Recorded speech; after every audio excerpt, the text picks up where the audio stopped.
খেলায় না পড়লে বিড়াল গাছে ওঠে না। আমি সিদ্দিকুল্লাহ চৌধুরীর স্টেটমেন্ট শুনতে চাই, তোহা সিদ্দিকের স্টেটমেন্ট শুনতে চাই।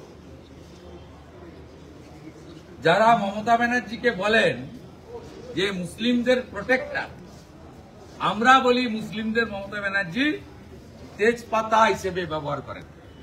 আজকে আমি প্রশ্ন করতে চাই, মোথাবাড়িতে 68টা হিন্দু দোকান ওয়াকফ অ্যামেন্ডমেন্ট বিলের বিরুদ্ধে ভাঙা এবং পোড়ানো হয়েছিল, তাদের কাছে ক্ষমা চাইবেন তো মমতা ব্যানার্জি?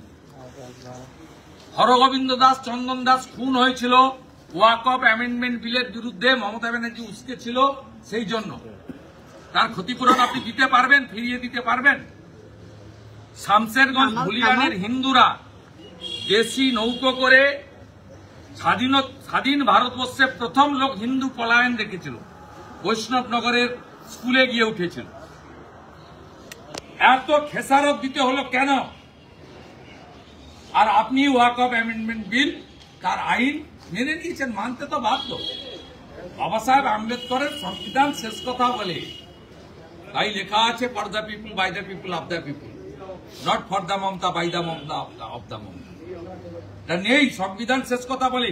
যেদিন দুটো পার্লামেন্ট পাস করে দিয়েছে, রাষ্ট্রপতি অ্যাসাইন করে দিয়েছে, ভারত সরকার রুল জারি করে দিয়েছে মাইনরিটি অ্যাফেয়ার্স মিনিস্ট্রি, সেদিনই আইন কার্যকর হয়ে গেছে। অতএব এই যে জলটা ঘোলা করে খায় না, এই অবস্থা হয়েছে এই তোলামূল সরকারের।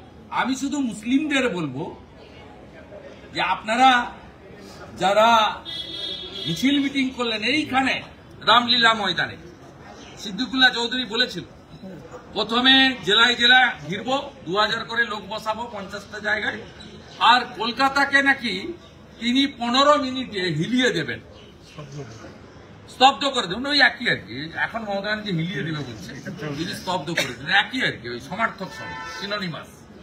তা বলেছিলেন এখন একটু লেকচার দিন, আমরা চাই, শুনতে চাই। আর যে হিন্দুদের ক্ষতি করেছেন এই আন্দোলনের মধ্য দিয়ে, তাদের ক্ষতিপূরণ দিন, গলায় গামছা দিয়ে ক্ষমা চান। মমতা ব্যানার্জি 3 আর 4 মালদা মুর্শিদাবাদে 4 তারিখে ক্ষমা চেয়ে আসুন, গিয়ে ক্ষমা চেয়ে আসুন।